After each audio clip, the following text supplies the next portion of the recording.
नमस्कार, आप देख रहे हैं भारत नेशन। मैं हूं आपके साथ नेहा फातिमा। राज्य उपकारी संघ के आरक्षक BR चौहान के नेतृत्व में पर्यवेक्षक संघ की अध्यक्ष राखी देवड़ा, आंगनबाड़ी कार्यकर्ता सहायिका संघ की अध्यक्ष रानी जायसवाल, माधुरी पांडे और अन्य पदाधिकारियों द्वारा अपनी लंबित मांग के निराकरण के लिए मंत्री निर्मला भूरिया को झाबुआ के निवास पर ज्ञापन भेंट किया। इसमें प्रमुख मांग संविदा पर्यवेक्षकों का EPF काटने और नियमित किया जाए। 2007 और 2010 में विभाग ने स्थायी पद के विरुद्ध संविदा पद निकाला, जो कि न्याय संगत नहीं है। पर्यवेक्षक को नियमित करने के लिए अन्य विभाग जैसे शिक्षा विभाग में संवादीय शब्द का प्रयोग किया जाता है, वैसे ही महिला बाल विकास विभाग संविदा पर्यवेक्षक को विभागीय संवालियन करवा दिया जाए। सरकार द्वारा 2 बार संविदा नीति लागू की गई और इसके उपरांत परंतु विभाग द्वारा उपनीति का पूर्ण पालन नहीं किया गया। EPF लागू किया जाए। संविदा पर्यवेक्षकों का 6 वर्ष का नुकसान हुआ है, उसे भी पूरा किया जाए। धार से पंकज शर्मा की रिपोर्ट।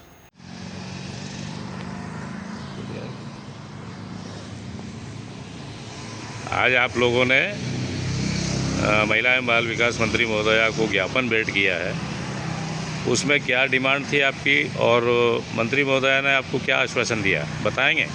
जी, हम आज महिला बाल विकास संविदा पर्यवेक्षकों की मांग लेकर मैडम के पास आए थे कि जो अभी संविदा परीक्षा हो रही है, इसमें नए पदों की डिमांड आई है कि इसमें नए पद मंजूर हुए हैं 495 के करीब, 495 हुए ना।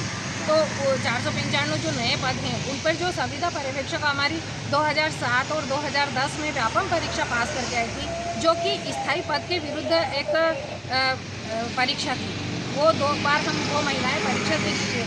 आज वर्तमान में उनकी 50 से 55 उम्र हो गई है और अभी तक उनको नियमित नहीं किया गया है, जबकि इसका आदेश भी 22 जुलाई 2023 में लागू हो गया था।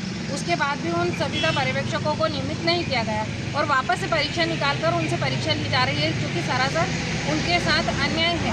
तो हमने मैडम से यही कहा है कि जो भी पद अभी नए स्वीकृत हुए हैं, उसमें उन संविदा पर्यवेक्षकों को सविलय कर लिया जाए, जिस तरह की शिक्षकों को कर लिया गया था, जिससे कि कोई भी अतिरिक्त भार नहीं पड़ेगा। और उनका जो EPF कटौती 2018 से लागू होना था, उसके 4 आदेश हो चुके, लेकिन आज तक उनका EPF कटौती लागू नहीं किया गया है। और कुछ पर्यवेक्षक जो अभी रिटायर हो चुके हैं, उनका EPF कटौती न होने के कारण उनको कोई भी राशि अभी तक नहीं मिली।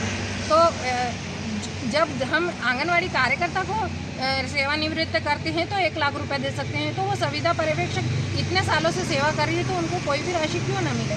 इसलिए मैडम के संज्ञान में ये हमने बातें लाई।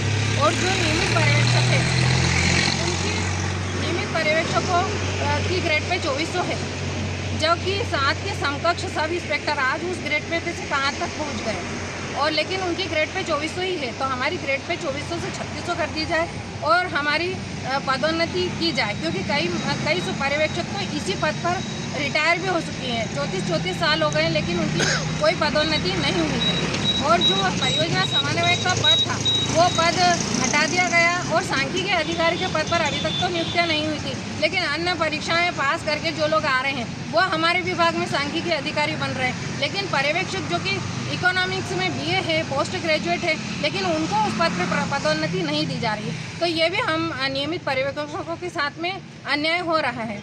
और नियमित पर्यवेक्षकों को जो TA मिलता है, उसमें ऑनलाइन की प्रक्रिया जटिल है और वो मिल नहीं पाता। इसलिए जिस तरह शहरी में TA लागू किया गया है कि उसकी एक राशि मैक्सिमम मिलती है, वैसे ही हम ग्रामीण वालों को भी एक राशि फिक्स कर दी जाए और हमारे आंगनवाड़ी कार्यकर्ता सहायिका और मिनी आंगनवाड़ी कार्यकर्ताओं को नियमित पद पर की सुविधाएं सारी मिले।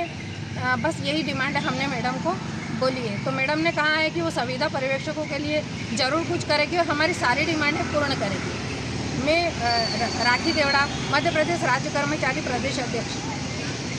आप कुछ बोलना चाहेंगी?